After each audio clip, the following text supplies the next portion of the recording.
Jangan lupa like, komen, dan subscribe channel YouTube TVRI Bengkulu dan nyalakan lonceng notifikasinya.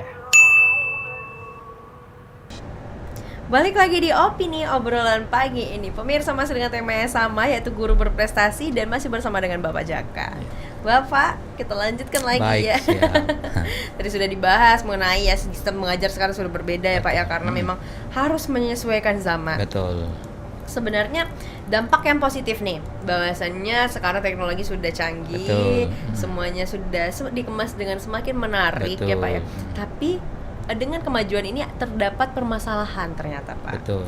Sekarang yang lagi happening nih, yang lagi hangat-hangatnya dibahas adalah tentang minimnya literasi. Betul, Itu ya. permasalahan yang pertama. Betul. Di kelas pun terasa nggak Pak? Terasa. Kita jangan membandingkan dengan sekolah-sekolah favorit ya, yang memang yang masuk ke sana sudah high lah, sudah berkualitas. Tapi terpikir nggak bagaimana sekolah-sekolah yang dalam tanda kutip, nah memang literasinya masih rendah. Tapi memang tidak bisa disalahkan. Kadang kami guru pun literasinya juga rendah.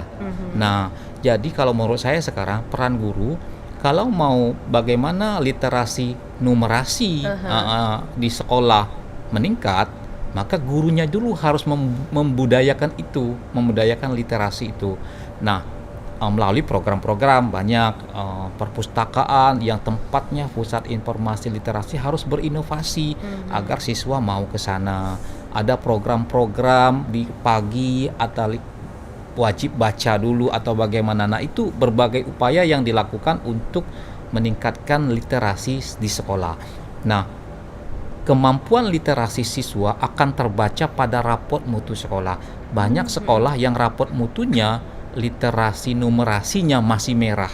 Nah, alhamdulillah kami SMK 7 sudah hijau, sudah bagus. Nah, itu memang dengan perjuangan. Makanya saya bilang tadi, kalau untuk sekolah-sekolah yang saya bilang dalam tanda kutip, memang harus benar-benar ada program yang bisa menarik minat siswa untuk meningkatkan literasinya. Dan yang terpenting harus dimulai dulu dari gurunya untuk memudayakan berliterasi, menulis, membaca, dan sebagainya. Itu. Oke, dia mulai dari gurunya Guru, memang ya Pak iya, ya, gimana guru masih menjadi kontrol betul. yang memegang kontrol penuh gitu ya Pak ya, terhadap bagaimana perkembangan siswa dan lain-lain. Nah Pak, kan kalau kita bahas mengenai minim literasi, nah bagaimana mereka mau menulis gitu loh, kan sedangkan kalau sekarang kalau melihat prestasi, mengukir prestasi, mau dikenal lewat tulisan gitu ya, sebagai siswa ataupun guru, seperti yang prestasi-prestasi yang sudah Bapak cetak nih. Betul, ya. Mulai dari tulisan kimia dan tentang kimia dan karya tulis ilmiah dan lain-lain, mulai dari tulisan. Bapak bisa menulis karena Bapak sering membaca artinya. Nah, itu bagaimana Pak peran sebagai seorang guru? Betul. Ketika kita akan membuat sebuah karya tulis, tidak mungkin yang ada dalam tulisan kita itu 100% muncul dari otak kita. Iya, betul. Pasti kita akan mencari telaah pustaka, mencari literatur untuk tulisan kita. Disitulah butuh literasi.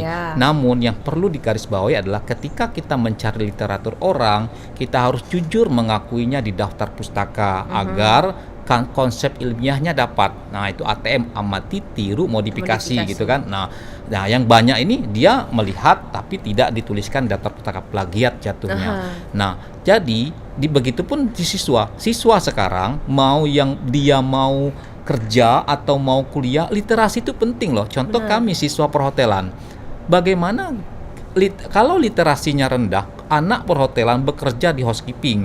Housekeeping itu kan membersihkan kamar dan sebagainya. Tapi sebelum itu dilakukan, mereka harus membudayakan literasi dulu, melihat di kamar ini yang kurang apa. Itu harus ini. Jadi benar-benar apapun dia mau melanjutkan, mau bekerja, literasi itu akan berguna pada semua. Atau kalau mahasiswa ketika dia membuat tugas dosen, literasi artinya jangan menganggap bahwa literasi hanya menjadi menu atau keperluan untuk anak-anak yang akan melanjutkan saja atau apa. Tapi literasi juga dibutuhkan untuk anak-anak SMK yang fokusnya itu mencari kerja dan sebagainya. Jadi ayo sama-sama kita meningkatkan literasi di sekolah, literasi pribadi, literasi guru dan literasi siswa itu kalau menurut saya. Itu jelas dalam membuat apapun perlu membaca dan itu bagian dari literasi. Ya, gitu. Nah, kata Bapak tadi kan harus ada proyek-proyek nih yang dibuat, program-program yang dibuat dalam kelas pembelajaran untuk meningkatkan itu. Kalau Bapak sendiri dalam kelas ada, Pak? Kalau saya, baik. Pertama, kalau saya kan siswa saya masuk nih. Saya masuk, kemudian tema yang saya angkat ini saya lemparkan dulu ke siswa. Perangsangnya adalah melalui bacaan atau melalui video. Anak-anak coba baca apa yang Bapak bawa ini. Anak-anak coba lihat video ini. Nah, dari permasalahan yang ada di video dan dibaca ini, kemudian saya minta siswa untuk membuka literatur. Nah, karena siswa sekarang sudah punya handphone semua, silahkan kalian buka, mencari literatur tentang video itu. Nah, dia cari nih, dia catat di bukunya. Nah, baru kemudian kami berdiskusi, mempresentasikan apa yang menjadi temuannya, berdiskusi. Nah, proses seperti itu. Jadi, kembali lagi tadi bahwa pembelajaran berpusat kepada siswa tadi kita benar-benar hanya menjadi fasilitator dan meluruskan apa yang nanti dalam diskusi sedikit melenceng atau bagaimana, ada di situlah peran guru. Dan ternyata terbukti jika semuanya dimulai dari siswa, melengketnya pun lebih lama di siswa. Pengalaman siswa itu benar-benar dia jadikan ini. Kalau berbeda dengan kalau kita hanya mendoktrin saja. Kalau itu kan ayo catat. Jadi berbeda. Jadi dimulai dari sebuah pancingan masalah. Pancingan ini bisa melalui video, bisa melalui tulisan, baru kemudian masuk ke dalam literasi siswa. Saya minta mencari di Google dan sebagainya terkait permasalahan tadi. Baru kemudian diskusi berjalan, situlah proses literasi berjalan akhirnya. Seperti itu kalau saya.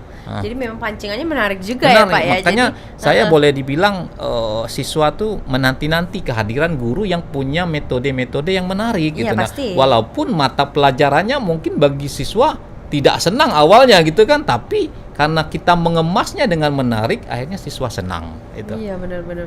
Walaupun mata pelajarannya berat nih.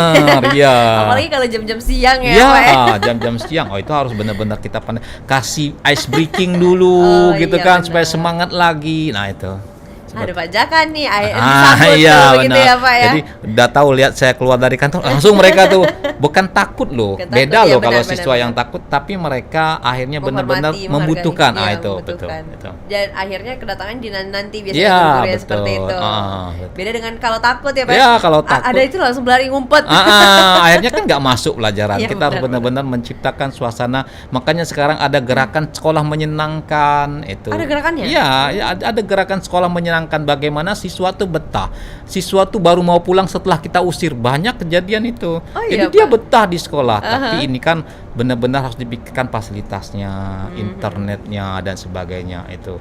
Jadi semua program harus didukung dengan sarana yang menurut saya, tapi bukan berarti ketika sarana tidak ada kita mandek. Pandai-pandailah berinovasi lah. Harus di berinovasi sekolah. Ya, Pak. Betul. Oke. Nah, Bapak kan tema kita ini adalah guru berprestasi nih. Baik. Luar biasa, guru yang berprestasi ya. Iya. Ternyata seorang guru itu bisa juga ya, Pak ya, berprestasi. Iya, betul. Jangan kalau kayak siswa ada ajang cerdas cermat, ada O2SM, Olimpiade dan lain-lain. Kalau seorang guru seperti apa? Jadi saya taunya bahwa di guru banyak sekali event tuh setelah saya jadi guru. Waktu saya jadi siswa, saya ikut lomba siswa. Ketika saya jadi mahasiswa, saya ikut mewakili Universitas Bengkulu ke ini. Ketika menjadi guru, ternyata eventnya luar biasa banyak. Tapi jangan menjadikan ini sebagai utama, enggak ya. Dengan ikut itu kan kita nambah pengalaman loh. Itu pengalaman itu yang kita ceritakan ke siswa nanti motivasi. Nah, jadi pertama, kalau sekarang apresiasi guru dan tenaga kependidikan, namanya itu setiap tahun Kemendikbud.